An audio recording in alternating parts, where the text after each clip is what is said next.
Okay, so these Austenitics, these are, of course, the most common stainless steel, the 304s and the 316s, as we've discussed previously. See all over the place. These are governed. This is our first one that we looked at in depth that's governed by this iron, chromium, nickel phase diagram instead of the iron, chromium, carbon. And that is because these have quite high nickel contents. Strength comparable to mild carbon steels, generally around 30 ksi. Yield 25 to 30 ksi. They are cold worked, not always, but often, and that is because there's no phase transformations available to strengthen these steels, and there's not really a significant ferrite content available usually to add strength due to a two-phase microstructure like we'll see in the duplex steels. And so, because austenite, right, this austenite phase is so stable throughout the whole range, it's going to be primarily austenite at low temperatures. And so if we want to increase the strength of these alloys, one of the only methods that's really available to us is to cold work them. They have excellent toughness, as we discussed previously. They have this FCC structure, therefore they do not exhibit a ductile to brittle transition. And for that reason, they have excellent toughness even at cryogenic temperatures, and so they're often used for cryo applications. They are a higher cost than the martensiticks and at least the low and medium chromium ferritics. Now the higher chromiums, ferritics, and the super ferritics can have similar or even exceed the cost of the austenitics, but in general the austenitics, because of their high nickel content, have a higher price tag attached to them. And probably the most common misuse of these alloys is using them, particularly just the 304s especially, but even the 316s, in these chloride environments. Around seawater is probably the most common misuse. So again, we've got the WRC 1992 diagram and the extended 92 diagram apply very well for these alloy systems. The WRC 1992 diagram was developed specifically for this. So just reviewing this diagram quickly, again, we have the chromium equivalent on the x-axis, the nickel equivalent on the y-axis, our solidification mode, and then our ferrite numbers ranging along here.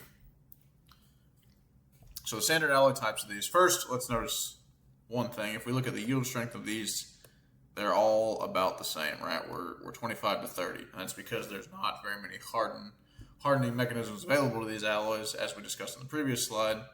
And so they're all about the same. They're all pretty much an austenitic structure. They all have excellent ductility as well. So we've got the 300 series, which we're familiar with. And these are also often called these 18-8 grades, which is 18% chromium, roughly, and 8% nickel, roughly. So if we look at 304 here, 18 to 20 chromium, 8 to 10.5 nickel. 316, I wish we just got 316L in here, but 16 to 18 chromium, a little bit more nickel, and the molybdenum addition is the big change between the 304 and the 316s. We have the 200 series, which were initially developed actually during World War II.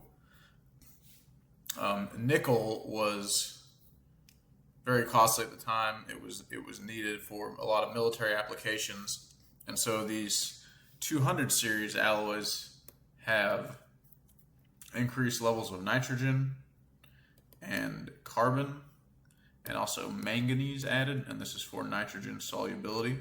So if we look at our constitution diagram, of course, carbon has a very high coefficient here in the nickel equivalent, and so does nitrogen. So both of these elements are quite useful for stabilizing austenite in these alloys. And so in order to avoid using so much nickel content, right, we added this nitrogen and carbon to promote austenite instead as a cheaper alternative. And so these as a side effect of having the lower nickel and the higher nitrogen, actually also have better galling resistance than a typical 300 series. They typically suffer a little bit with slightly worse corrosion resistance than the typical 300 series. So if we look at our 18.8 grades, we've got the 304, which is no additions of molybdenum, the 316, which is very similar to 304, except we have some molybdenum added.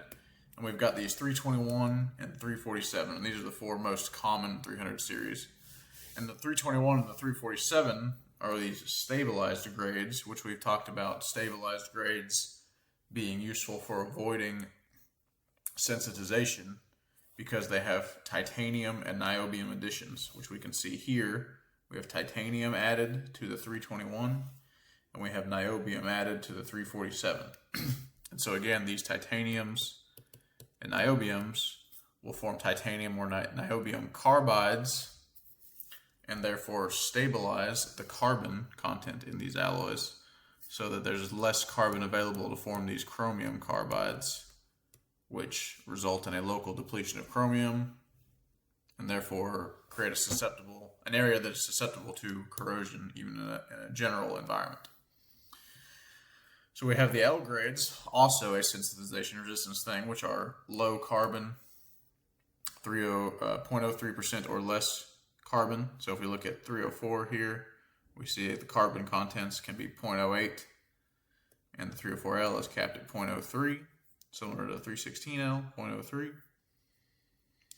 There are H grades, which are actually high carbon grades, and these are for high temperature service. The high carbon content provides high temperature strength. But as you might imagine, these are very easy to sensitize during welding. So if we use these grades and there's a welded application for them, we will most likely need to perform a heat treat to allow for chromium diffusion to the areas where these chromium carbides have formed to restore the chromium concentration locally around these chromium carbides, because such high carbon levels, chromium carbides will form extremely rapidly. So we have these N grades, which are typically somewhere around 0.2% nitrogen. There are some high manganese versions of these, which of course manganese being a nitrogen, increasing the solubility of nitrogen allows us to increase the amount of nitrogen we can add to these alloys. If we have too much nitrogen, such that we greatly exceed the solubility limits of nitrogen, then we can have nitride formation and experience similar issues to what we saw in the ferritic stainless steels when we talk so much about carbon and nitrogen precipitations. These N grades are typically used for increased localized corrosion resistance. The nitrogen does provide a little bit of solid solution strengthening, but typically it's for pitting or other local corrosion phenomena that these N grades are used. Again, we've discussed the stabilized grades already. Something to note is that there's often no 321 electrodes produced. Not always, but titanium is very reactive at high temperatures in the arc, and so it will tend to oxidize or not, essentially not make it to the weld pool and not actually be in solution. So it's more common to see the niobium version of the stabilized grade for filler metals. And then we have the free machining grades, which we discussed earlier, which are essentially unweldable, that suffer greatly from cracking, solidification cracking, but they are out there for machined applications. Avoid welding on them.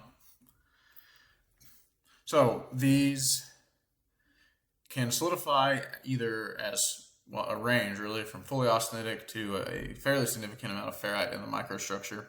And so we can see two examples of ferrite in the microstructure here. This darker phase along here is ferrite, and then these horizontal phases here are ferrite stringers, and both of these are, the rest of the microstructure is an austenite matrix. So we've got ferrite phases present in an austenite matrix. in both of these. And these stringers are from a rolling operation.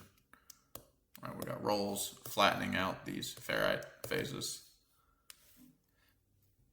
Again, this ferrite austenite interface can be a preferential site for the chromium carbide M23C6, CR23C6 precipitation, as well as for sigma phase formation, because we have the, right at our grain boundary of ferrite and austenite, we've got a high chromium region over here. And so sigma at this high energy grain boundary and also a higher local chromium site can nucleate along the grain boundary and then consume the ferrite phase. Again, cold work accelerates precipitation of these phases because it's more energy in the lattice.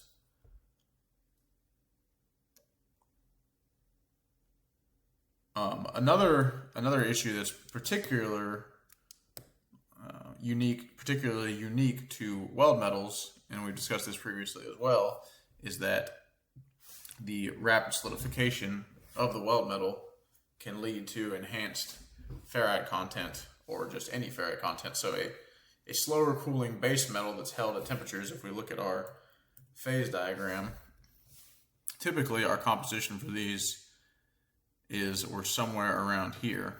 And so at these low temperatures, we're in a austenite stable only range at these medium low temperatures.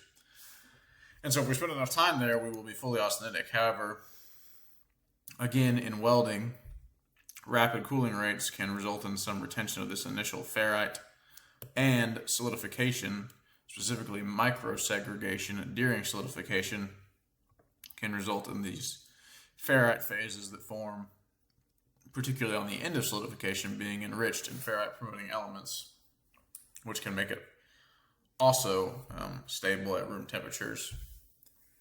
And again, that's also a function of rapid cooling, because even with the high ferrite promoting elements, if we were to stay at this temperature for long enough, eventually diffusion would occur and the microstructure would become more uniform. But we don't have that in welding, and so that's why we often, in our welds particularly, end up with this mixture of ferrite and austenite. Another phenomenon that can occur, and this is the same thing due to segregation of elements during welding, is that some regions can have a locally higher concentration of austenite promoting elements, just as we just discussed regions having locally high concentrations of ferrite promoting elements, resulting in this ferrite here.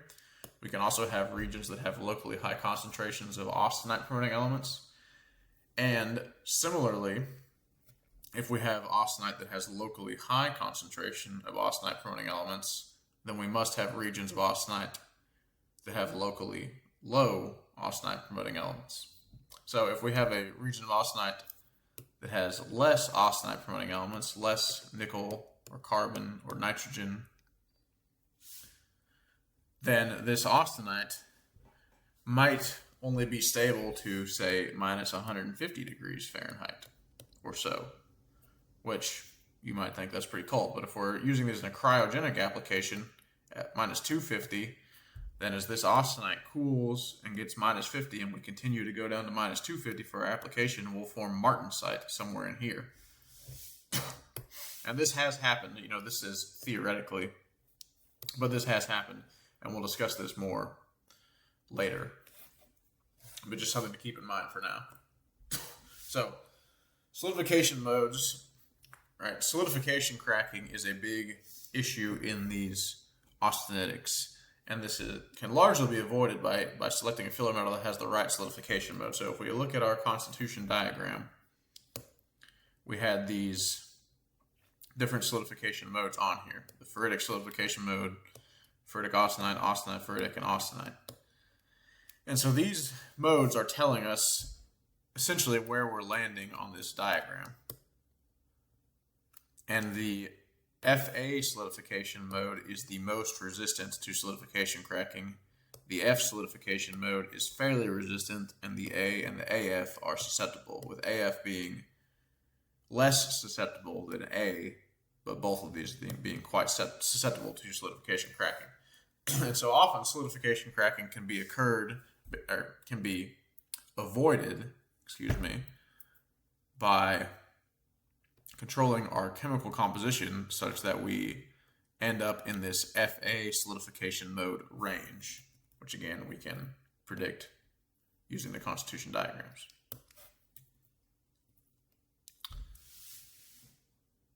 So, as we discussed, right, this ferrite remaining at the end of solidification or at lower temperatures as austenite, this ferrite that is enriched in, or will become enriched in ferrite stabilizers, and this results in ferrite retained in the matrix. This micrograph here is indicative of an AF type solidification mode, and this micrograph is indicative of an FA solidification mode.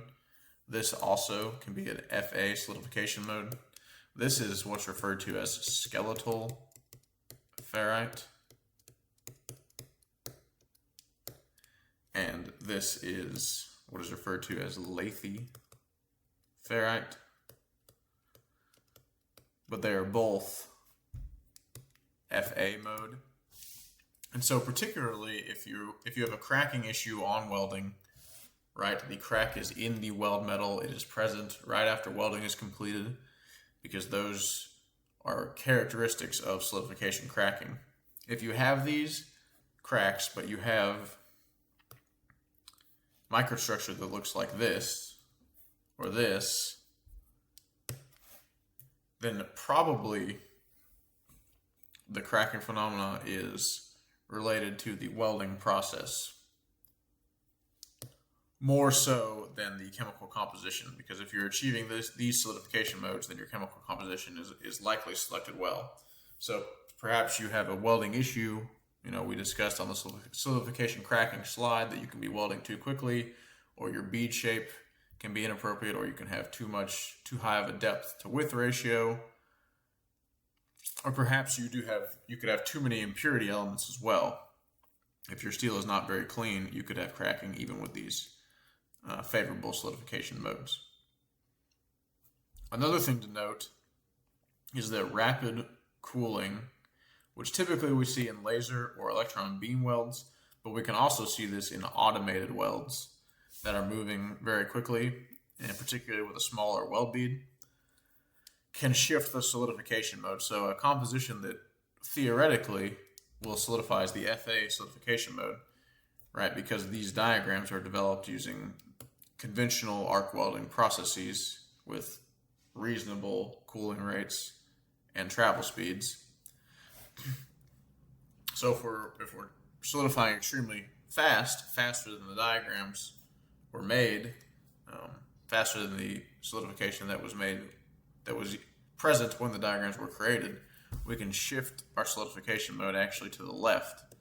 And so what we might think will be FA solidification and very resistant might actually be AF solidification and somewhat susceptible, well, really largely susceptible. Or we might think we're on the line here where we're close to AF, FA, and we're probably going to be okay, and it actually shifts to this entirely austenitic type of solidification, which is very susceptible to cracking. So something to keep in mind when using laser, electron beam welding, or fast travel speeds and automated welding processes. Usually, these filler metal compositions will end up somewhere between a ferrite number of 5 and 20, and the type F solidification for these austenitic alloys is very rare. The duplex alloys do solidify type F, but the austenitics typically we're in this range here. And some of the base metals often can be over here, more in the A range again, but if our base metal is over here somewhere, and our filler metal, we said 5 to 20, is over here, and we make our weld, and our dilution is 30% or so, right? We end up somewhere in here. So it's kind of how it works. Preheat and post-weld heat treat. Typically, these are not used in these alloys, as it says here. There's no martensite to temper Hopefully, if there is, we've got a different problem. Sometimes an interpass temperature and thus a preheat can be used. Oh, actually, excuse me, a preheat wouldn't be used. There might be an interpass temperature maximum so that we do not enter a region where we're having unwanted precipitates in our weld metal if we're doing, for example, a very large joint. Post-weld heat treat could be used if stress corrosion crack is a concern. So we could use this post-weld heat treat to relieve some residual stress so that our weldment is not at such a high stress state, and so these stress corrosion cracks will hopefully not grow if we are in a susceptible environment, because again, we discussed long ago our K1C versus K1SCC graph, and we did something like this. But of course, our stress intensity factor that we're applying is function of something times nominal stress times the square root of pi A, which A is crack length here, a horrendous A. And so if we can relieve some residual stress through post-weld heat treat, we can lower this nominal stress value and hopefully come somewhere around here in our applied stress intensity factor and avoid this crack growth in a corrosive environment. An issue with post-weld heat treat in these stainless steels, and in any steels, but it's exacerbated in these stainless steels, is distortion, because they have a quite high coefficient of thermal expansion. It's about 40% higher than the carbon steels, and so distortion problems that we're familiar with in carbon steels can be magnified in stainless steels. Also, we can lose a lot of strength at high temperatures as well, so we might need to support weldments, particularly that are quite heavy and where dimensional control is paramount.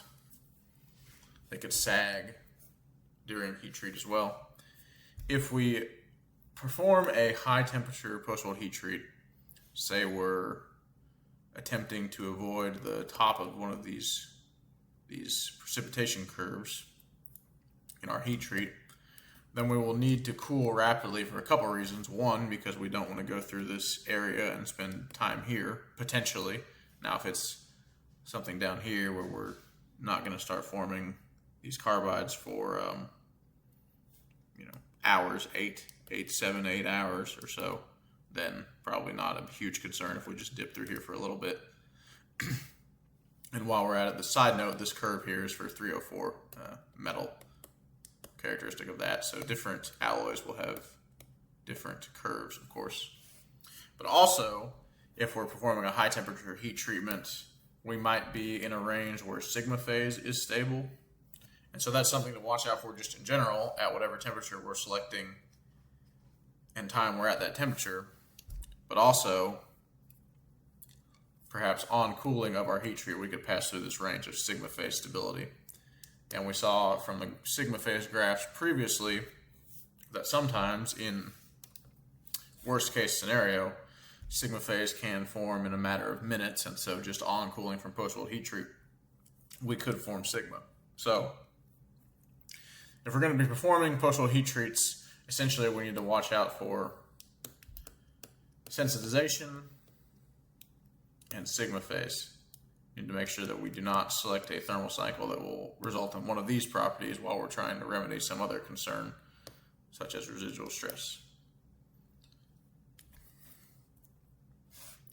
That said, sigma and alpha prime. Typically, the most rapid formation of sigma is 1380 degrees Fahrenheit. This is going to be alloy dependent somewhat, but as a rule, we want to avoid heat treats around this temperature range. Again, service or post-weld heat treat concern, typically this will not form during welding. We're not at these elevated temperatures for long enough. Prefers to form these austenite ferrite interfaces, ferrite austenite, high energy site. high chromium phase over here in the ferrite. We've talked about this many times. Once sigma has formed, growth will occur rapidly after nucleation. This just speaks to the effect that once sigma begins to be present in our microstructure, we have already, to some degree, lost the battle. That initial nucleation step is typically the longest step, and then the growth, as it says, occurs quite rapidly. So we've discussed this before, but again, sigma must be a continuous network in order to have a severely embrittling effect. So typically, ferrite numbers between 3 and 8 will avoid a continuous network of sigma. If we remember, sigma phase is a very high chromium phase. It was about 40 to 50% chromium, and the ferrite phase is much lower than this generally. And so a ferrite number of 8, if our ferrite number is 8, this will yield about 4% sigma. And this 4% sigma is about the limit of where we can start to potentially have these continuous networks. So, something to keep in mind. But as we discussed previously, even if we do not have a continuous network of sigma, it can be harmful from a corrosion perspective because, again, the high chromium sigma is removing this chromium from our matrix, and so it's effectively having a sensitization effect. Alpha prime, again, possible in these alloys. 885 degree embrittlement is what it's called. It forms most rapidly in this temperature range here, 885 to 1020, but it can form at lower temperatures. Just because we're at 700 degrees Fahrenheit does not mean we are safe from alpha prime. It just will take longer to form here. And this is only a service concern, taking hundreds to thousands of hours to form. And similar to sigma phase, forms preferentially these austenite to ferrite high energy grain boundaries, and then consumes the ferrite phase. We've seen that before. So, as we discussed, ferrite can be retained, particularly in the weld metal. And so what is the effect of ferrite content? Well, one thing it does, which maybe is beneficial, is it provides some higher strength at room temperatures. Now, often these alloys are not necessarily selected for their high strength properties, right? These are selected for corrosion resistance. They're selected because they're very common. They're the most common stainless steel. They have good weldability or cryogenic strength, excellent ductility. And so, particularly counting on this ferrite content to increase our room temperature strength is, maybe not exactly what we're looking for in these alloy systems. And often, right, the code that you're working to is only going to let you account for so much strength anyway in these alloys. And so this effect, while we should know about it, is often not really useful for us. Typically, there are also some diminishing returns here where about ferrite number of 20 or so is when our strength increases stop being so significant. So, continuous ferrite networks can reduce creep life. And these continuous networks, as we can gather from the sigma phase slide, typically form around ferrite numbers of 8 to 10 or so. This is when we'll start to form these continuous networks. And then this can reduce our creep life, although typically these alloys, again, because of alpha prime specifically and also sigma phase, are not used at high temperatures, and so creep is often not a huge concern. As we discussed, these ferrite austenite grain boundaries can be nucleation sites for sigma phase and alpha prime. And the big detrimental effect of ferrite content is a significant reduction of cryogenic toughness.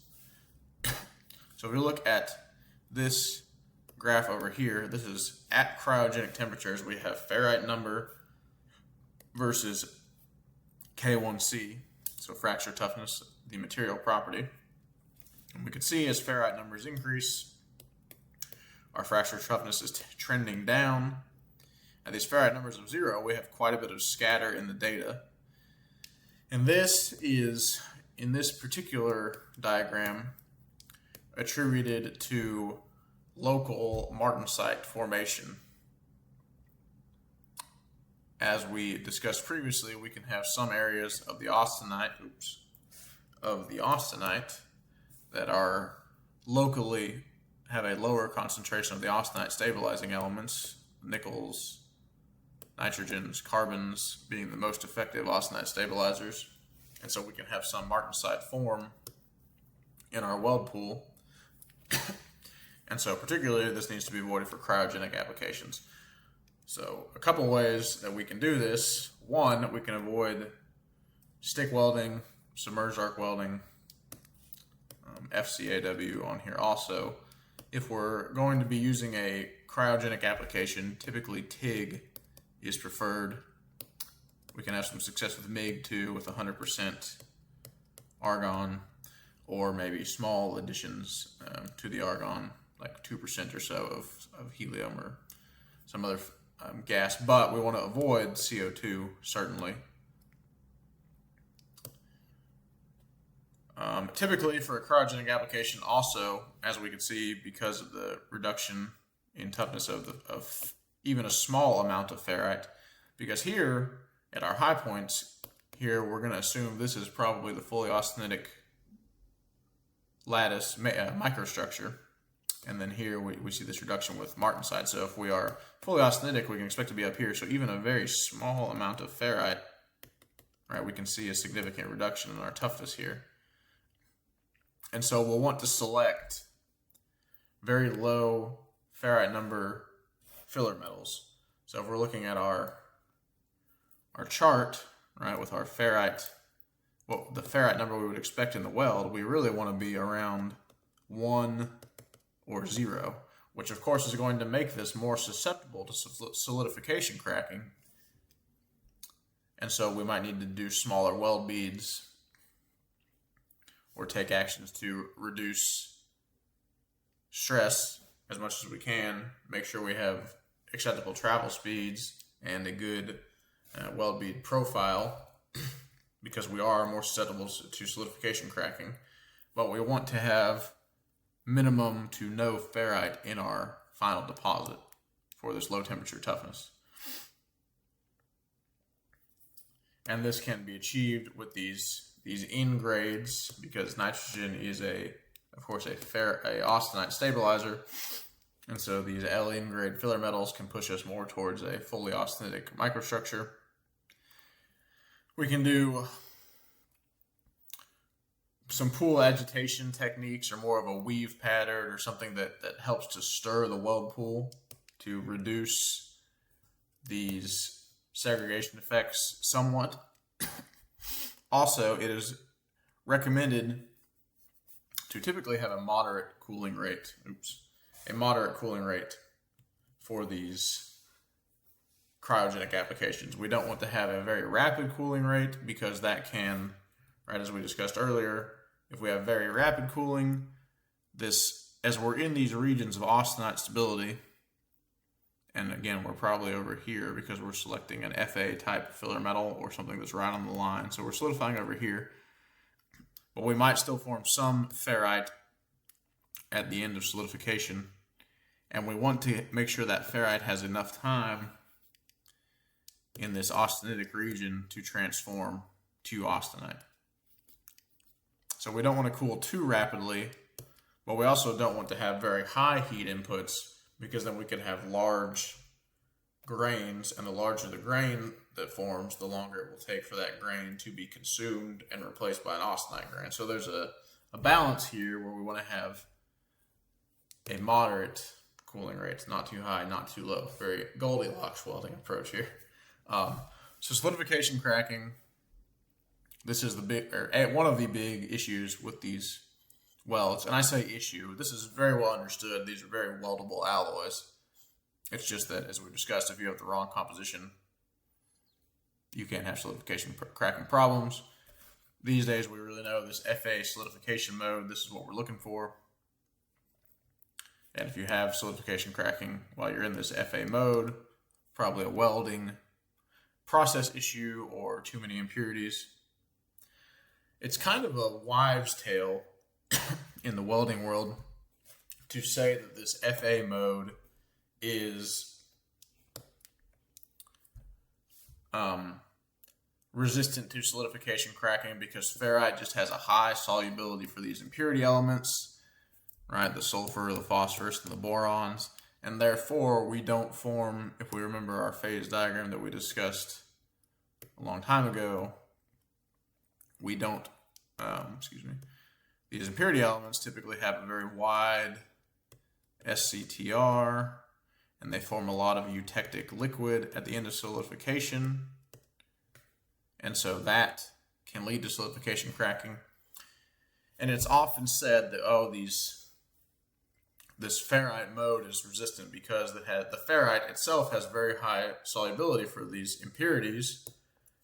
And so all these impurities are in the ferrite as it grows and not present to make this liquid film at the end of solidification.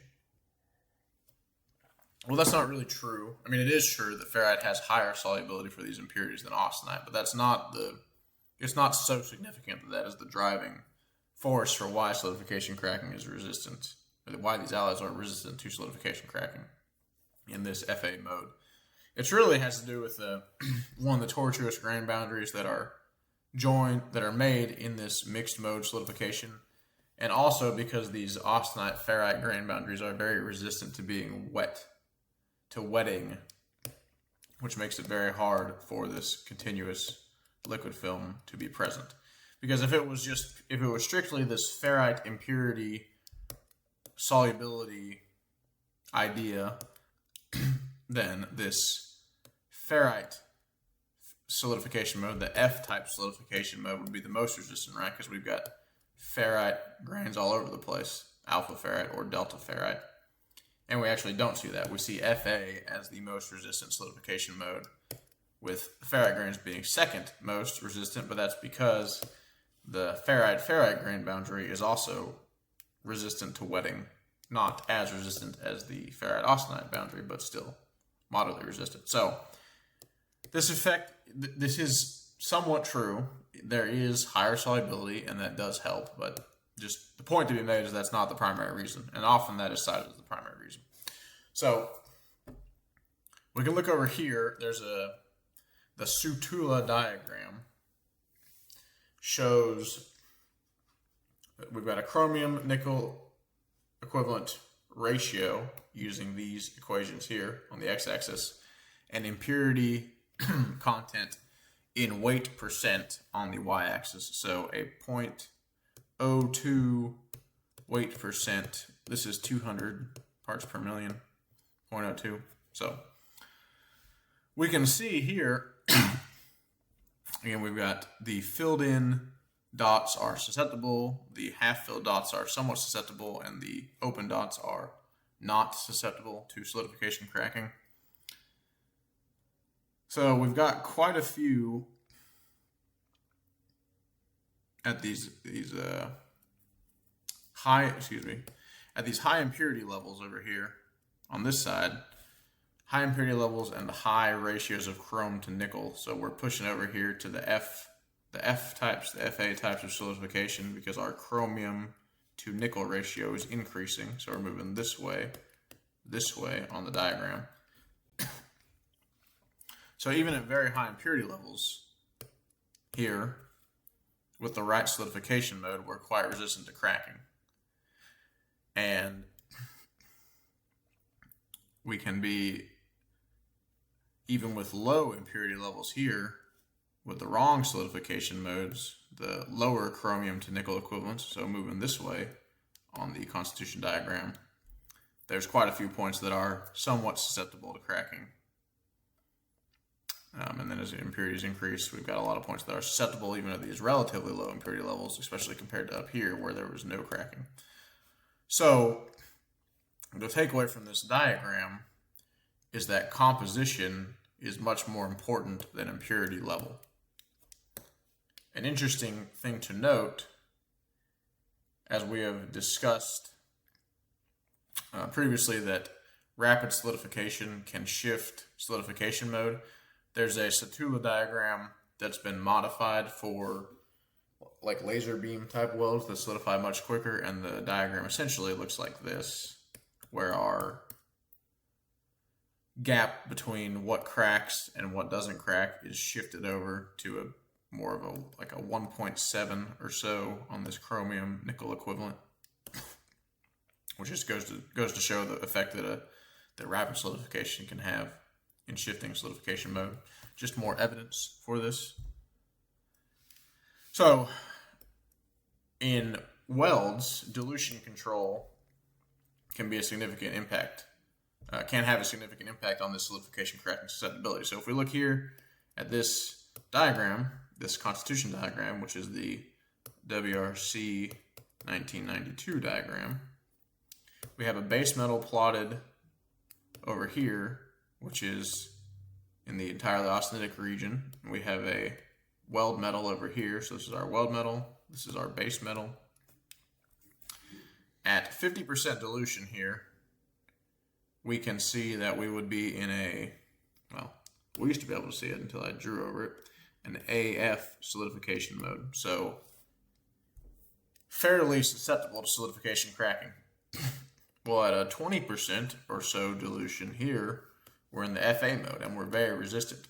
So even something as simple as, say if we're making our weld here, for these passes, especially the initial pass, right? This root pass here is going to have probably the highest, well, will have the highest dilution.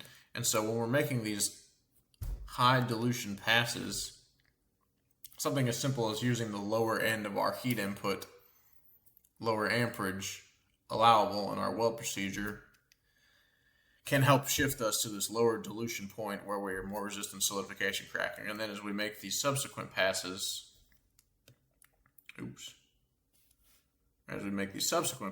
we can increase our amperage, have higher heat input. Because this pass, of course, is going to have dilution from this base metal and this base metal, and you just got the filler metal here.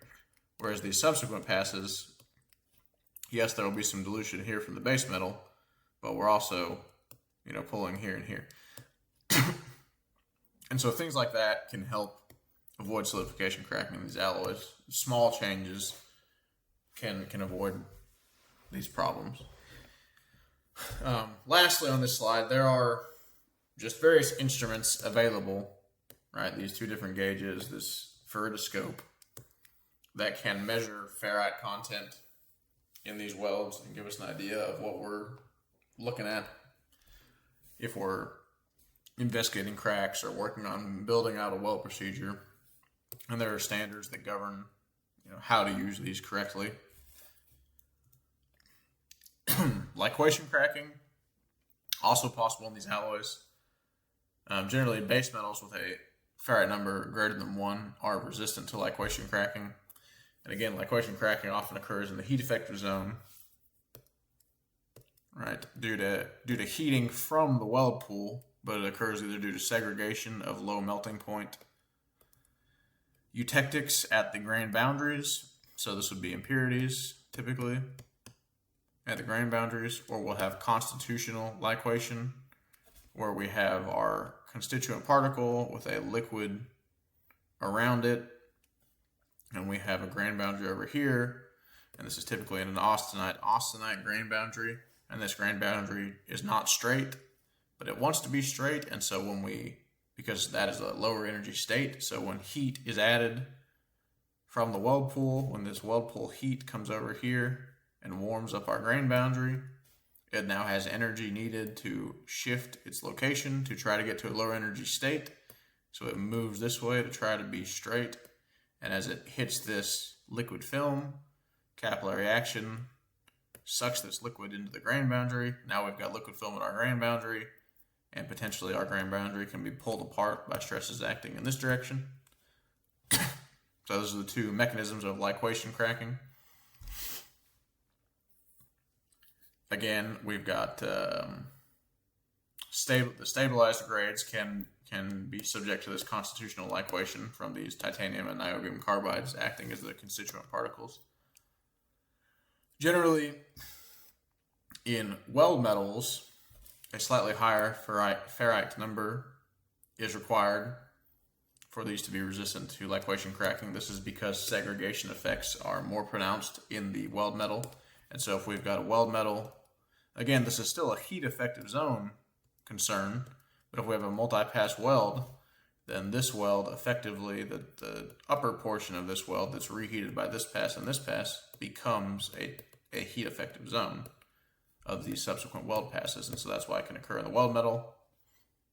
We need slightly higher ferrite numbers to be resistant.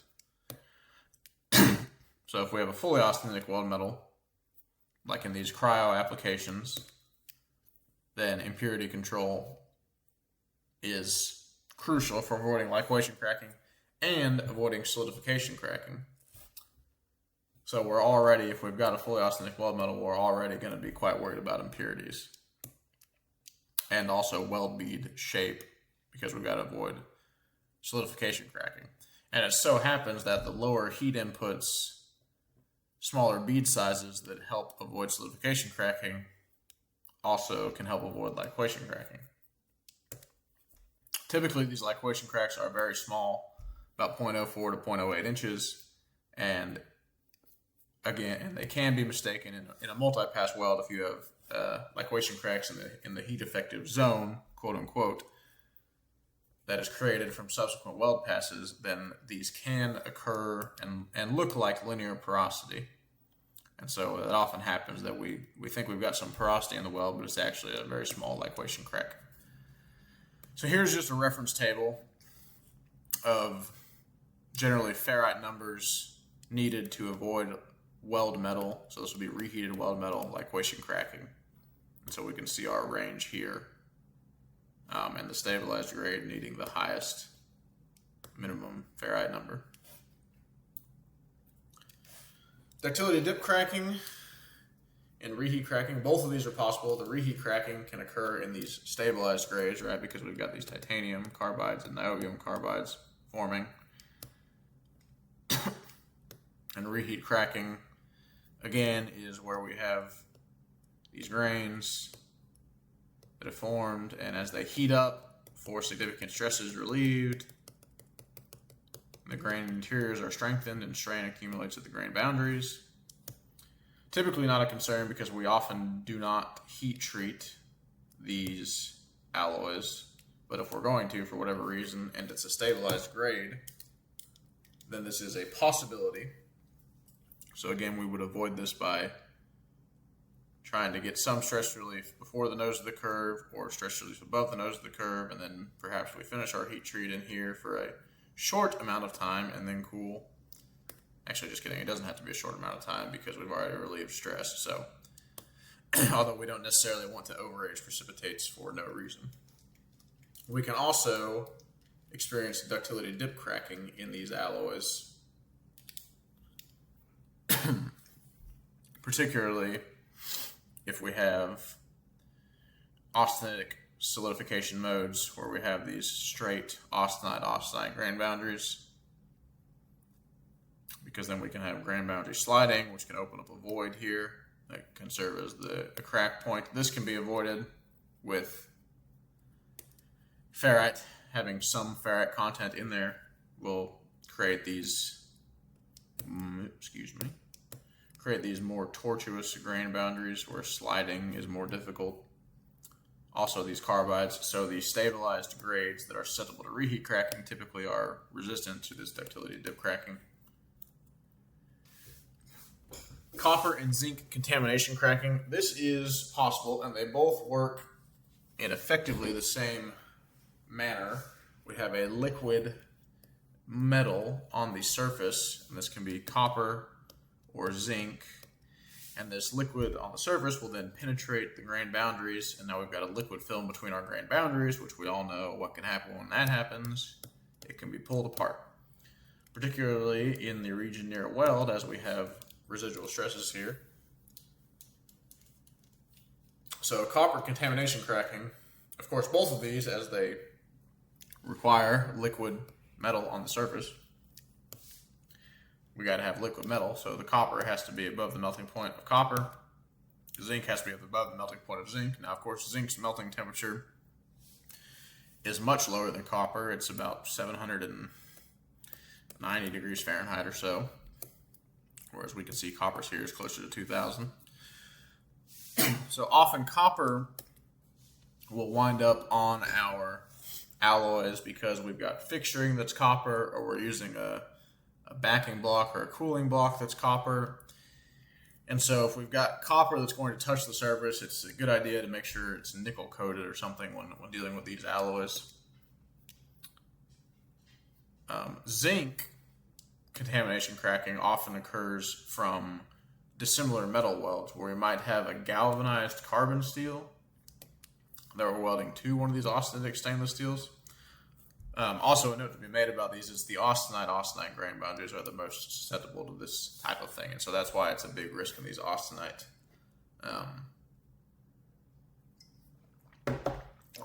stainless steels. So zinc, as we weld this, on this galvanized steel, so if we've got a dissimilar weld here, where this side's our carbon steel, and this is our stainless steel, and this carbon steel has galvanized on the surface, and we did not remove the galvanized in a significant distance from the weld joint. So zinc can melt at around 790 degrees Fahrenheit, but actually boil off at 663 degrees Fahrenheit. And of course our welding arc is much hotter than this, and so if we actually have zinc that's too close to the arc, or we didn't get all of it off, it can actually boil, and then it can enter the atmosphere, and come over here and actually condense on the stainless steel, and we can get zinc on the stainless steel in that manner. And so the most common occurrence of zinc contamination cracking in these alloys is not removing zinc in a sufficient distance from the weld joint and from inside the weld joint in a dissimilar carbon that's galvanized to stainless steel weld. So, general corrosion. These austenitic stainless steels are typically very resistant to corrosion in general environmental conditions, and so we would only see corrosion in a typical environment, including a freshwater environment, if they have been sensitized. So again, sensitization occurs in the heat effective zone or in reheated weld metal, right? Because the temperature that these carbides form is somewhat below the melting temperature, and so if we're melting temperature here, we've got to move some distance away in our base metal before we enter the range where these carbides typically precipitate, which is usually in the range of 600 to 800 degrees C, depending on carbon content, and melting temperature is usually 1400 or so degrees Celsius. So we can avoid this sensitization with low carbon or stabilized grades. Both remove carbon from the matrix, so it is not available to form these chromium carbides. We can anneal the base metal prior to welding. This is if the base metal is cold worked, because cold work accelerates carbide precipitation. And so if we anneal these base metals, the grains can restructure themselves. They will recrystallize, and the cold work will be removed. There will be a lower strain in the lattice. Or we can use a low heat input. If this is particularly to avoid it during welding. So if we have a higher carbon weld metal, a low heat input can result in more rapid cooling and avoid the sensitization temperature range. So we see on this graph, this figure down here, our sensitization temperature range typically in a weld cycle will come up here and drop below this unless we are particularly susceptible because we have high carbon and that has not been stabilized, and this range can extend out to here, and then now we've crossed it in our weld cycle. So there's also something called knife line attack that occurs in the stabilized grades, and this is essentially sensitization that occurs very close to the fusion boundary. So as we saw previously, these higher carbon contents will sensitize at higher temperatures, right? So if we have a higher carbon content grade that we're using, but it has been stabilized to deal with this higher carbon content, it's possible that in this band very close to the heat effective zone, because these titanium and niobium carbides are quite stable at elevated temperatures. However, at a certain temperature, right here near the heat effective zone where we're very close to the melting temperature, these carbides will dissolve, and so this carbon will go back into solution, both of these carbons, and it will now be free to form these chromium carbides.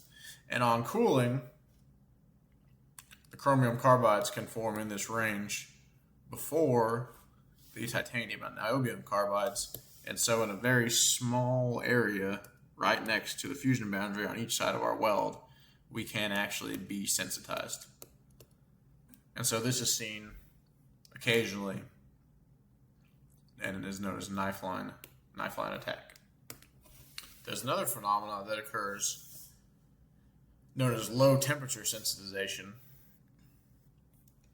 and that is over here we have our typical weld thermal cycle, right? We miss the sensitization range, then we come over here, and we're going to spend a very, very long amount of time, 10 years plus, at this range that is well below the sensitization range.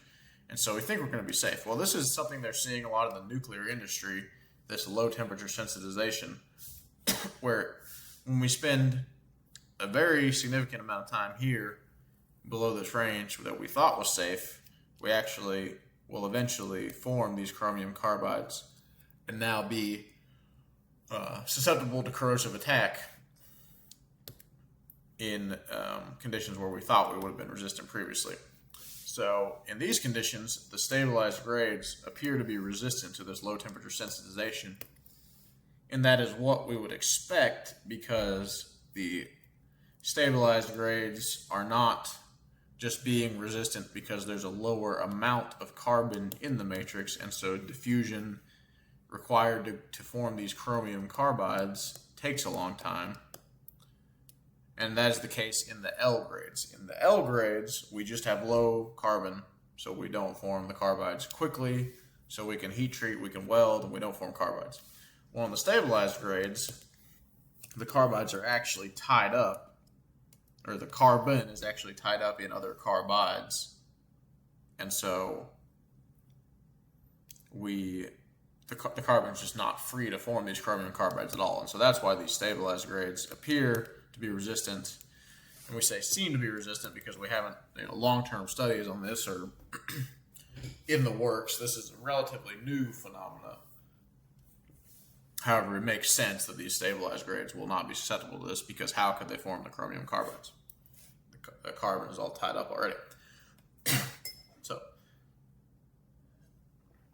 more localized corrosion can occur and often does occur in these alloys, particularly in these chloride environments, which again, seawater. Can't stress this enough, seawater. Although seawater is certainly not the only environment. I've heard about in the food processing industry, there was a place that they basically had a big hot dog oven, and it was made out of a 300 series stainless steel. And hot dogs, if you didn't know, which we all know, are quite high in salt, which is sodium chloride, which is a chloride, believe it or not. And so that hot dog cooker did not last very long because we have elevated temperatures and we've got chlorides, which is a bad deal for these austenitic stainless steels. So these chloride environments are particularly bad for pitting and stress corrosion cracking in these steels. So let's talk about what happens in pitting. So this oxide layer we've discussed as being chromium oxide previously. And this is true. It is primarily these chromium oxides, particularly in the ferritic and the martensitic stainless steels, right? Because they are low nickel content in general.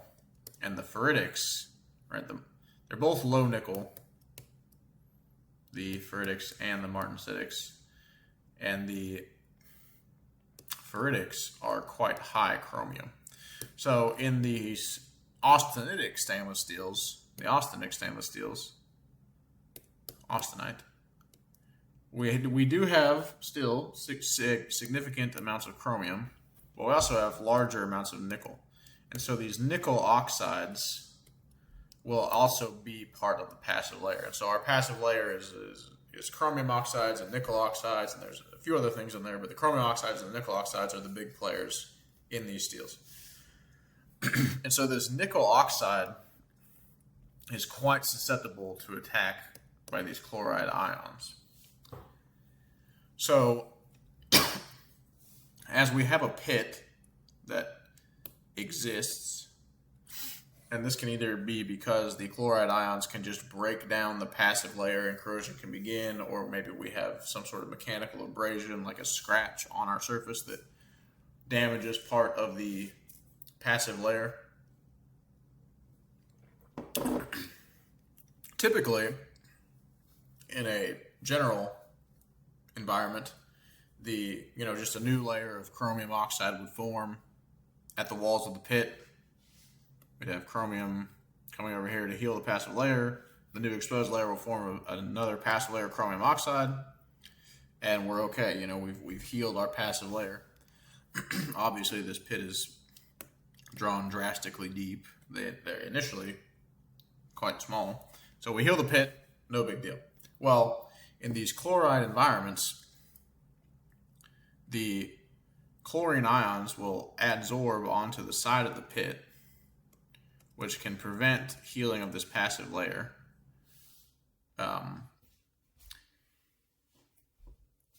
By a couple of different mechanisms. So the chlorine can potentially bond with the chromium and be part of this coherent covalent bond structure and weaken the chromium oxide bonds, which then makes them more vulnerable to attack. Or the chromium can just reach here first and essentially form these iron chlorides, which will then result in iron going into solution. And so when we have our when we have our passive film broken down and unable to heal itself, then the iron atoms are available to be oxidized. And so we'll have these iron, just like in our carbon steel, when they rust, we've got this iron being oxidized, giving off 2 electrons, and becoming this Fe aqueous in solution. We have a reduction occurring elsewhere. And so this iron, again, in solution, aqueous, okay. This is a Q. This is in solution. This iron in solution undergoes hydrolysis, and one of the products of that is these hydrogen ions. And so, of course, pH, right, the measure of acidity or basicity, is the negative log of H, of the H plus concentration. And so as we increase our hydrogen concentration in this pit from the hydrolysis of iron, which the iron is entering solution because it is being oxidized or because of this interaction with chlorides with the iron directly, then this pit, which is already a corrosive environment, becomes increasingly acidic, becomes increasingly corrosive, and we have this vicious cycle of corrosion occurring, and the pit grows and grows and grows until a problem occurs. And so these pits, particularly if they're around welds, which they often are, because welds, due to segregation effects, can have lower segregation effects, as well as various different microstructures can have lower localized pitting corrosion resistance. So these pits can often be initiation sites for stress corrosion cracking because they occur near welds, and also because welds, due to their residual stress, are higher stressed regions. And so they, that is the mechanism behind why these chloride environments are so bad for these austenitic stainless steels. Now, there can be additions that can make them more resistant to this. So there's something called the pitting resistance equivalent number, which, again, these are developed based on various alloy compositions and a certain sampling. And so there are multiple equations for the pitting resistance equivalent number out there, this PREN number. This one, just as an example, is actually not the equation that is present in NACE MR 0175. It's close. I think in NACE, this is 3.3 over here. This coefficient, I believe, is the only difference. But the point is that there's multiple of these pitting resistance equivalent number formulas out there, and so you need to choose the right relationship for whatever alloy system you're working with. But we can see that molybdenum, well, chromium also, molybdenum particularly, this is tungsten here, and nitrogen. So molybdenum and nitrogen have really the biggest effects on pitting resistance. And so we can see that, like the 316 stainless steels had 316, when compared to 304s, we've got extra molybdenum in here. And so the 316s do have better pitting resistance. Still often not a great choice for these saltwater environments. Eventually they will corrode, but they're certainly a better choice than the 304s.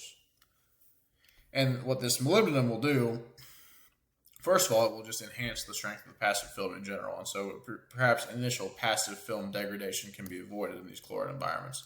But if a pit forms, corrosion is ongoing, this molybdate here will adsorb onto the pit walls. And this molybdate adsorbing onto the pit walls can block the chloride absorption, which was the step preventing the passivation, the repassivation of the wall in our previous example, right? Because we had chlorides adsorbing onto the walls and either directly bringing iron into solution, which could then undergo hydrolysis, right, resulting in more of these hydrogens, increasing acidity and making corrosion worse. Or we had the chlorides adsorbing onto the walls and weakening the chromium oxide bonds, making those bonds vulnerable to attack, removing the passive layer, continuing the problem, allowing for iron to be oxidized and go into solution that way. Well, this molybdenum will adsorb onto the walls, block the chloride adsorption, and then allow the passive layer to reform in that manner. Also, the molybdate is slightly basic, and so the acidity of the pit can actually be reduced because the molybdate can counteract our hydrogen ions somewhat and restore a good pH balance to the pit, where it is no longer an acidic environment. So, lastly, on these austenitic stainless steels, we've got high nitrogens and these super austenitic alloy systems, which also have high nitrogen. So as you might assume from this pitting resistance equivalent here, and the 16 coefficient of nitrogen, that these high nitrogens and super austenics are often used using for their localized corrosion resistance. So the 304L low carbon N high nitrogen and 316LN grades are both typically around 0.16% nitrogen. As we discussed before, manganese increases nitrogen solubility, and so there are some high manganese and high nitrogen alloys out there, typically given trade names like nitronic or this gal tough, which can have 0.4% nitrogen or thereabouts.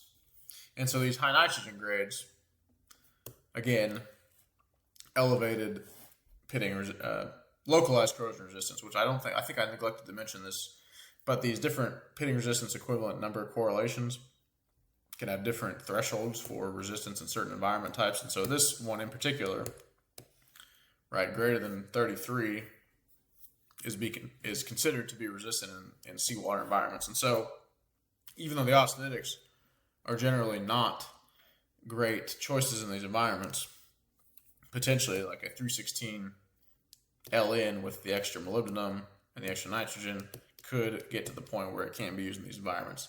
Now, is it worth it? Maybe, maybe not.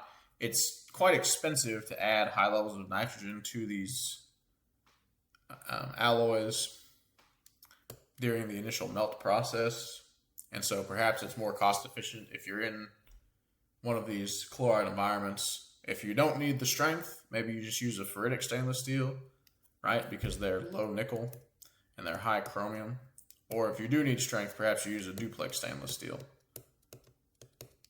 because they typically have very high chromium contents and slightly lower nickel contents. But they have chromium, the duplexes, chromium, they have nitrogen also, and they have molybdenum typically as well. And they're usually a higher strength, so hopefully, even though they also have nitrogen, which they are quite expensive to produce as well, you can get away with a thinner wall or smaller section or something. If you're going to be adding nitrogen anyway, it might be worth looking at the duplexes. Which, as we're talking about this, just briefly, let's backtrack and discuss this Copson. This is the Copson curve here. And I have mixed emotions about the Copson curve. This was developed for the 300 series austenitic alloys, and that's no offense to Copson. That's really about all this is great for. It shows. So this is cracking susceptibility, essentially. We've got nickel content here, and we have time to failure here. And then we've got this region here where we failed within this band. And so what this is telling us is that alloys over here in this area are resistant to stress corrosion cracking in these chloride environments, because this was tested in a boiling magnesium chloride solution. And very low nickel alloys over here are resistant to stress corrosion cracking in a chloride environment. And so this nickel range and intermediate nickel range, which, you know, a little bit below 20, a little bit above, 6 or so maybe, is very susceptible to cracking. And this band here actually represents the typical nickel range for the 300 series alloys.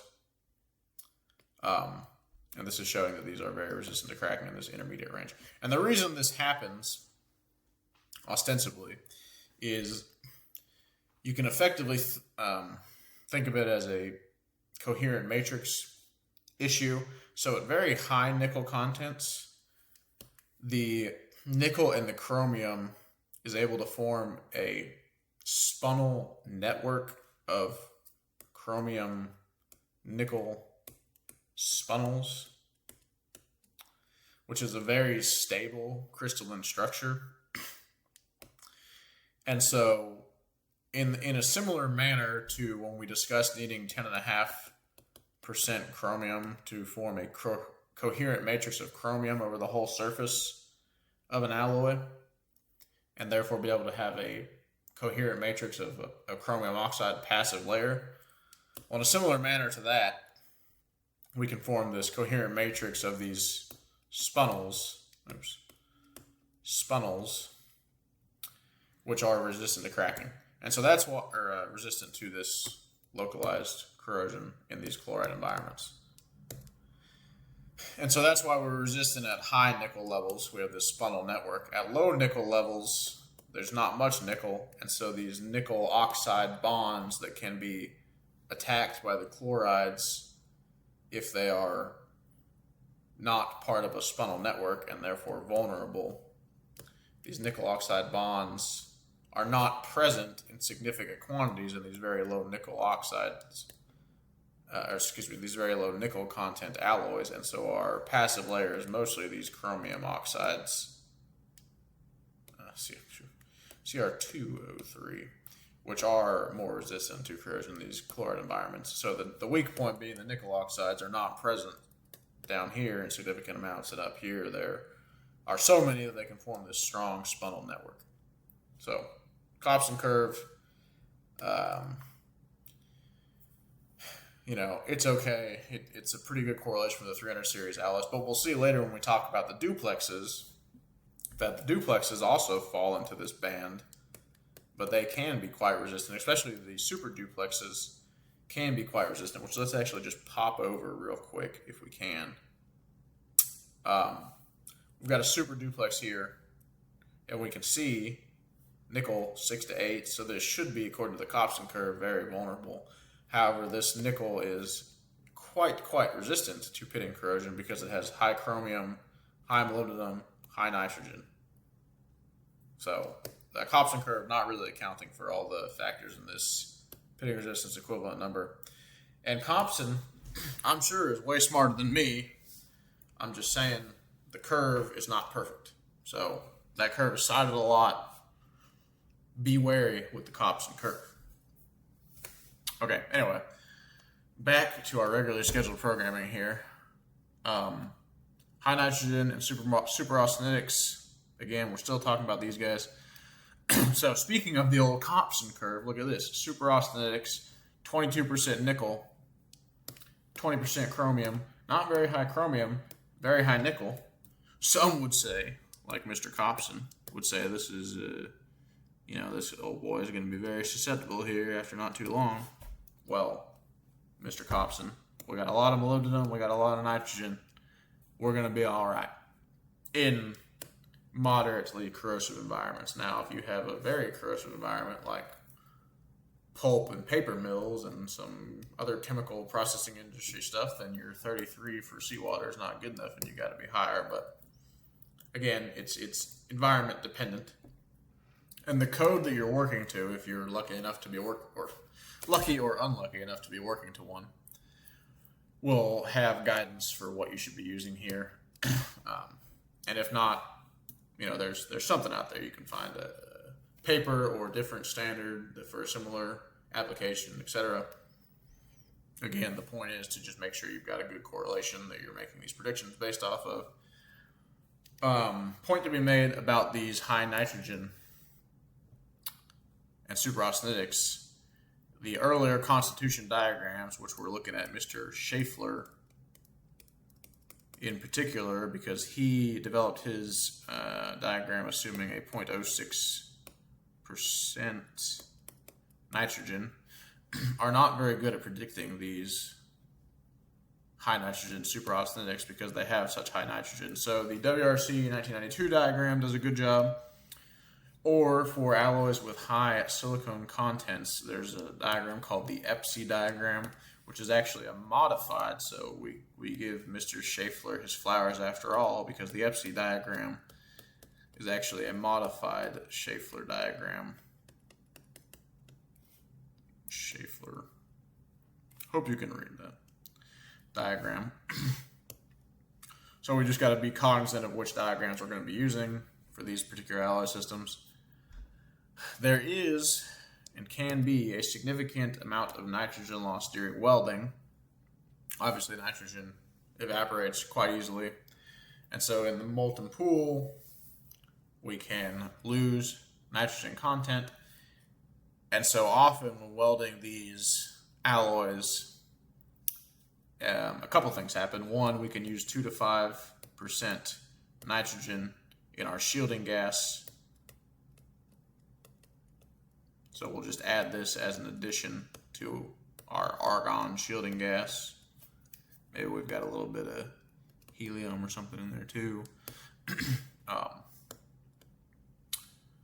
We can, and often do, use higher nitrogen. So our filler metals will have higher nitrogen contents because we know that we're going to lose some as the filler metal melts and is transferred to the weld pool and then is in the weld pool before it solidifies.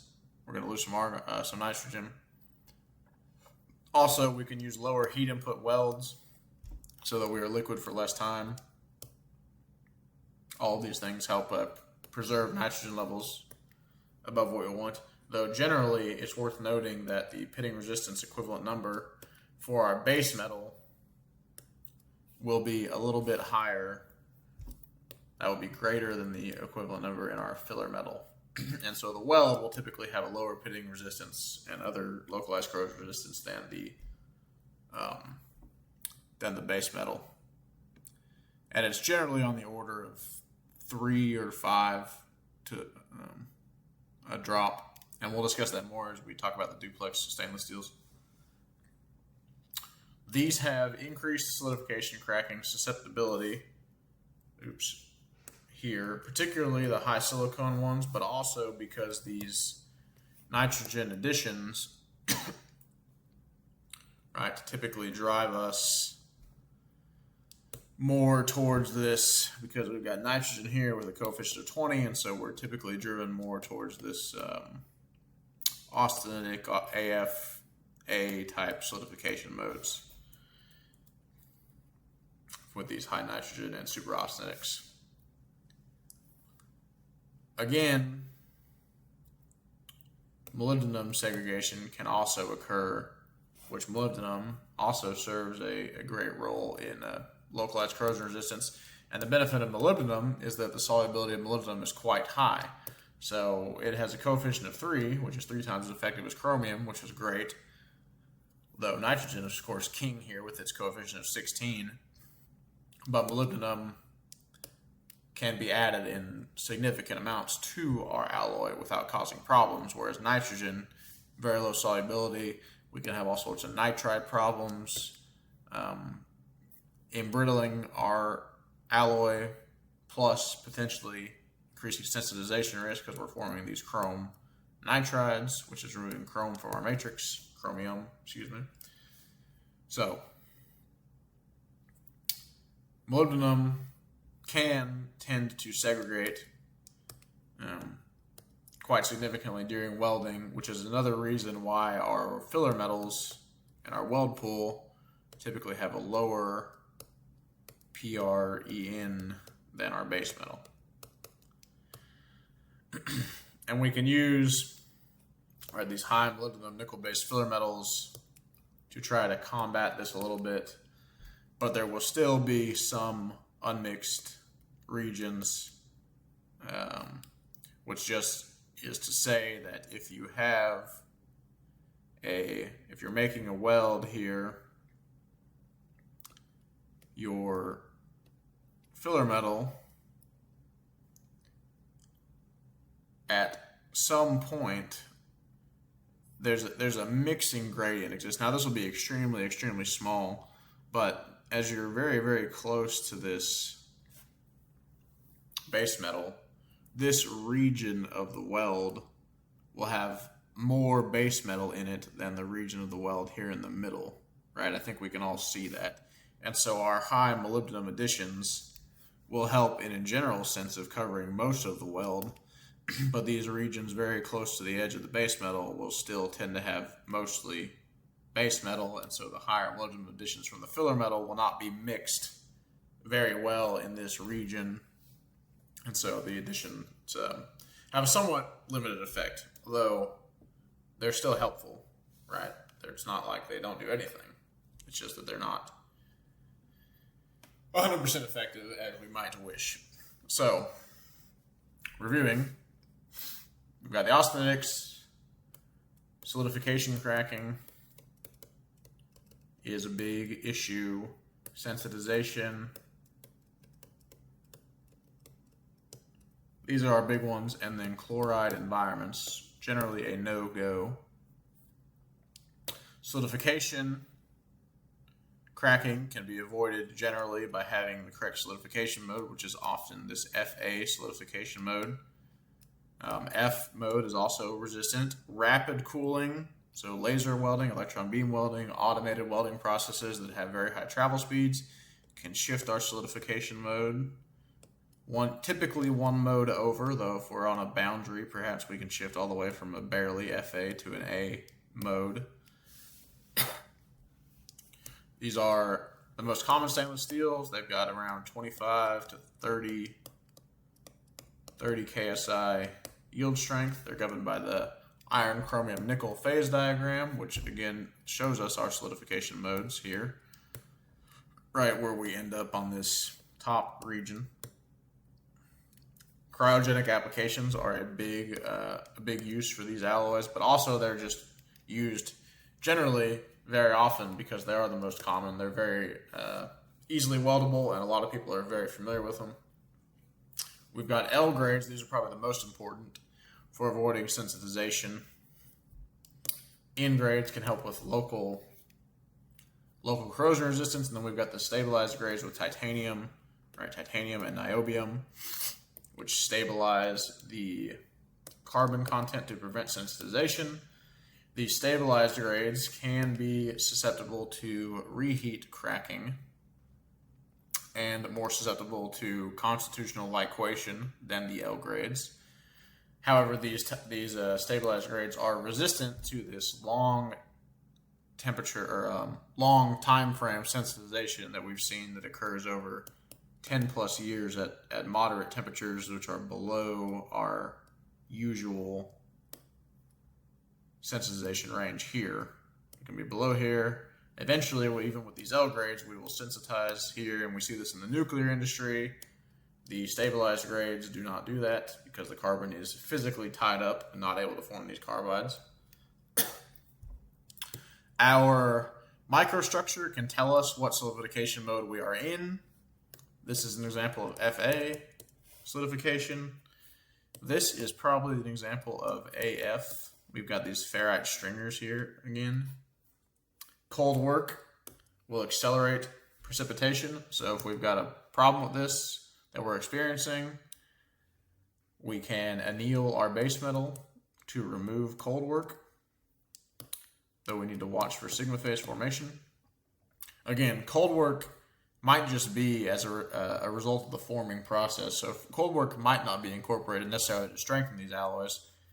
Maybe they were just cold rolled, and so there's some residual cold work, and we're making they're cold rolled, and we're making a long seam here, or we're making a girth weld where we're attaching another rolled shell to this or something like that.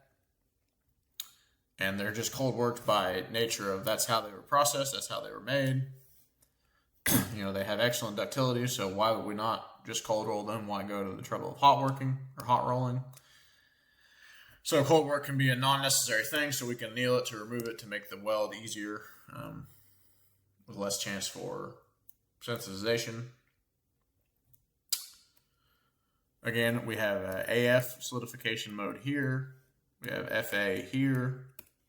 Again, lathy ferrite, that's what we call this one. This is skeletal ferrite. Rapid cooling shift solidification mode. We generally do not post-weld heat treat these alloys. If we do, significant distortion is possible. And we could do it to remove residual stress in stress corrosion cracking environments. Sigma phase, alpha prime, both possible in these alloys. Here's the most rapid formation of sigma phase generally. Okay, not much to be said there. We've talked about that a lot. Ferrite content, very bad for cryogenic applications. We need to avoid it by using lower ferrite number weld metals, right? We want to be For cryo applications, we want to have one ferrite number of 1 or less. We want to be over here, which makes us susceptible to solidification cracking, but it's an evil we have to live with because we cannot afford to lose a bunch of toughness from having these high ferrite numbers. Also, for cryogenic applications, right, martensite can form in our weld pool. And so we can use, generally these alloys that will solidify more in the austenitic range can help us avoid martensite formation in general, but we need to consider good pool mixing because we don't want to form any martensite locally, because even a small amount of martensite can have a significant impact on our toughness. And so if we have a cryogenic application, we will probably have tighter constraints on chemical composition as well as cooling rates that are acceptable. And we want to avoid, if we can, the flux core, the subarc, the stick welding for these cryogenic applications. We prefer TIG generally. MIG can be okay. Solidification cracking, we discussed solidification mode. Solidification mode is the most important thing. The chromium-nickel ratio, more important than anything else. The impurity content does not have much of an effect, though it can have some effect. But more importantly is solidification mode.